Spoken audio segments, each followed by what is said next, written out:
storms are a bit behind schedule, but we do have some cumulonimbus back there.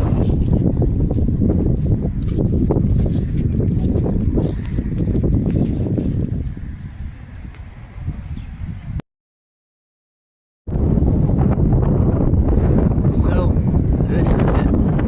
El Dorado. Honestly, you can see why the Spanish were so desperate to find it. Nice.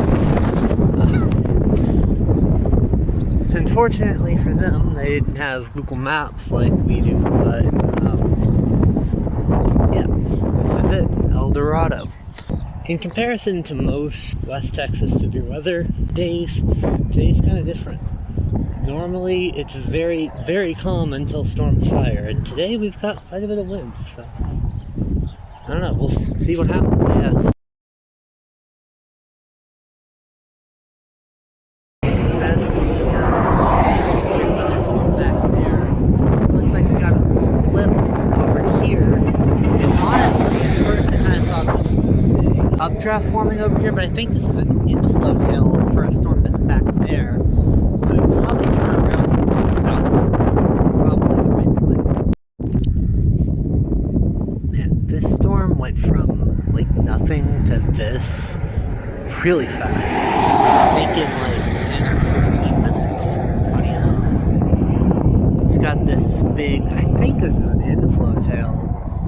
Got this big feature out in front of it, unless this is trying to be its own new updraft. Oh, there's some lightning off the distance over there.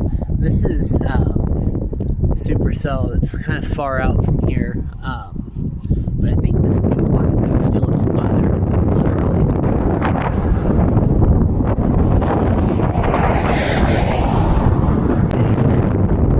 Well, I think you can see the base of the other one now. Wow. Yeah, surely that's what that is. And we've got this storm over here. You could easily get some nudging action between these two. Might get something crazy, you never know.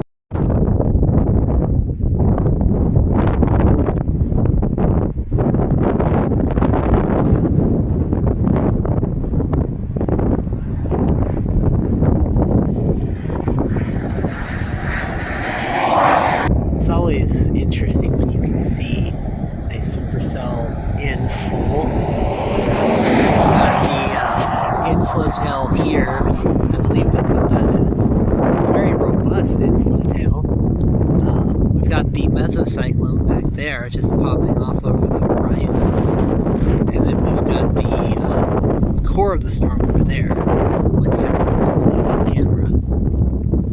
And then lots of relatively clear air back behind it.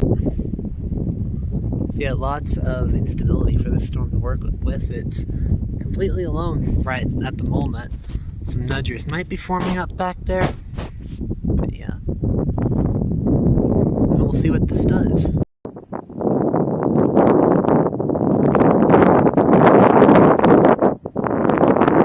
can see the horseshoe shape. I can't remember how to zoom in on this camera, to be honest. Suddenly got a bit of green to it. Got a nice green hue to these clouds up here. And then we've got the mesocyclone back here. It looks like a wall cloud back over there. Storm could do it, honestly. We'll see. This rain curtain back here is italicized. You can clearly see the helicore too. It's even like glowing white now underneath that turquoise green color. Yeah, mesocyclone might be a little bit rain wrapped, might be the problem. Clouds are over here.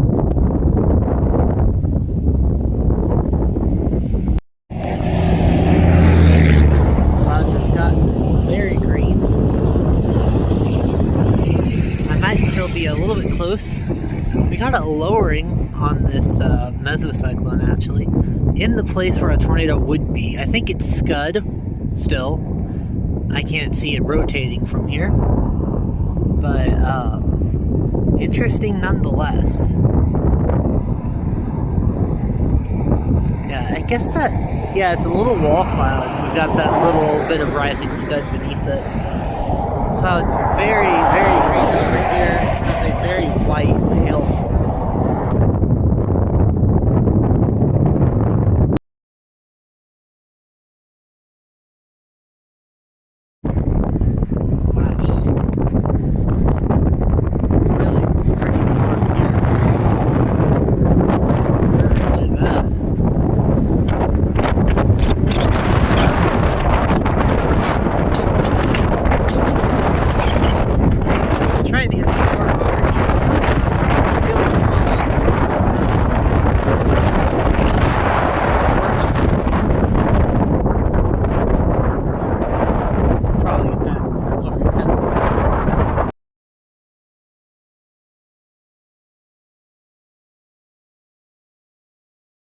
Storm de-escalated really quickly, but whiteout conditions are still making it hard to drive. So I'm pulled over inside the road waiting for it to pass. Seems like we transitioned from a tornado and hail threat to just a strong wind threat as these storms have turned more linear. You know, it often happens.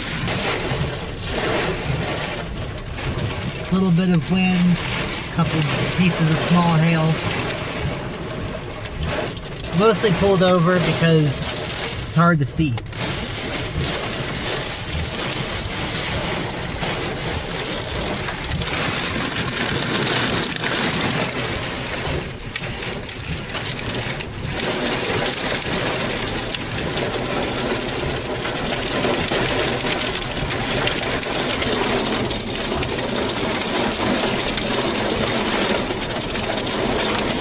Sounds like you got us a good hailstorm now.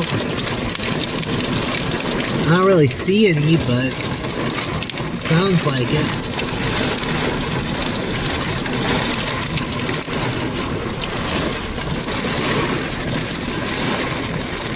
Looks like people are driving slowly with their hazards on. It takes a lot to get Texan drivers to do that.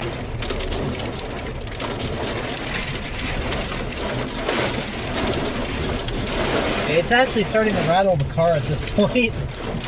These are some strong winds.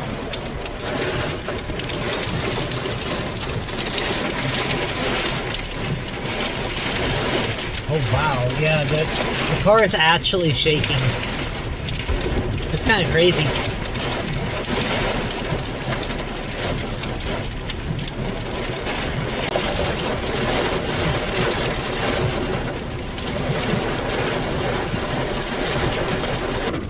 Okay, yeah, it's starting to chill out a little bit. You can see the sun poking through, in fact. Yeah, I think you can see little pieces of hail on the ground. Nice to see the sun behind it, though.